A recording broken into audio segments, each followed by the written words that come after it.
On the subject of the Palestinians, here's Alex in North London. Alex, go ahead, sir.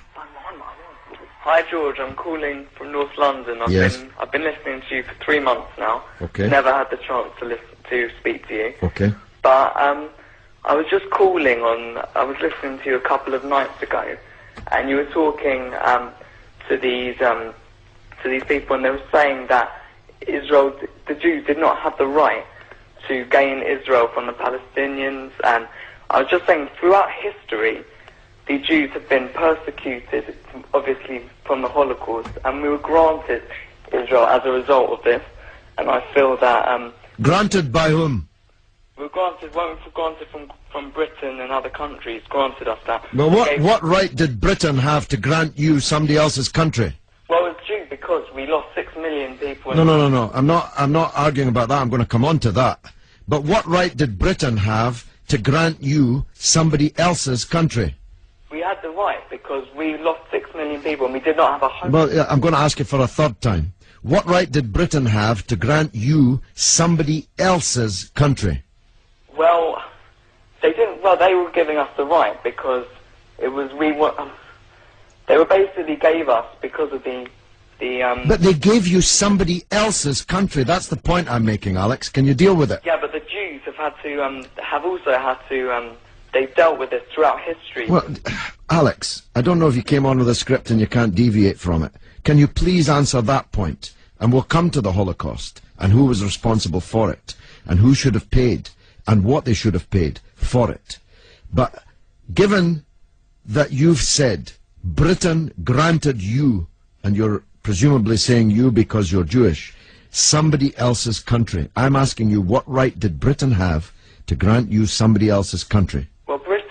Britain, you could say they didn't have a right, but they came in and dealt with us and with the Jews having lost all these lives, and they basically granted us this land. Okay. Well, I see I'm getting nowhere on this, Alex, so let me deal with your overarching point. Maybe you're just not equipped to deal with the principal point that I have made.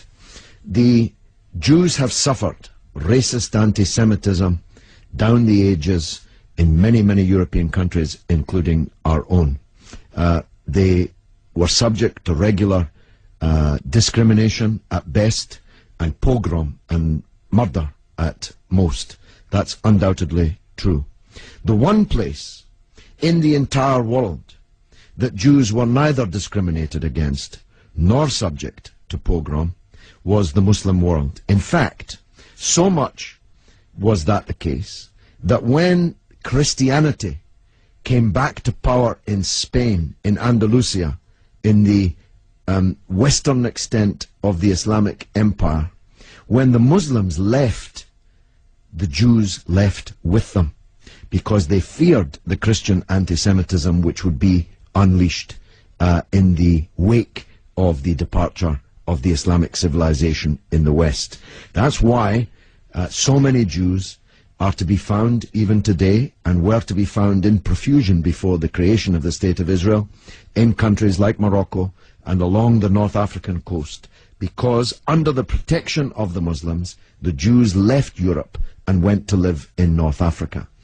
The Palestine that was wiped off the map when Britain granted you somebody else's country had Jews living side by side with Christians and Muslims for century upon century without the slightest trace of discrimination or violence or pogrom. So, what's happened is that Christian anti-Semitism in Europe, which massacred 6 million Jews in the greatest crime in human history, was paid for not by the Christian countries of Europe that either practiced or turned a blind eye to that anti-Semitism, but was paid by the very people who were completely innocent of that Holocaust, who had never persecuted the Jews, who had never pogromed the Jews.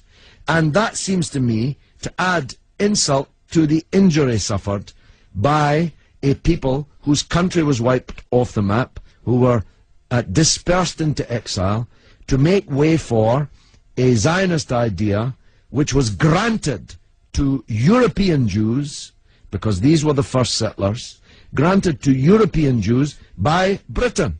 And as you have singularly failed, 4 times I asked you, to acknowledge that Britain had no right to give away somebody else's country, one country giving to a second people, the land that actually belonged to a third people, it seems to me an all-round injustice, don't you think, Alex?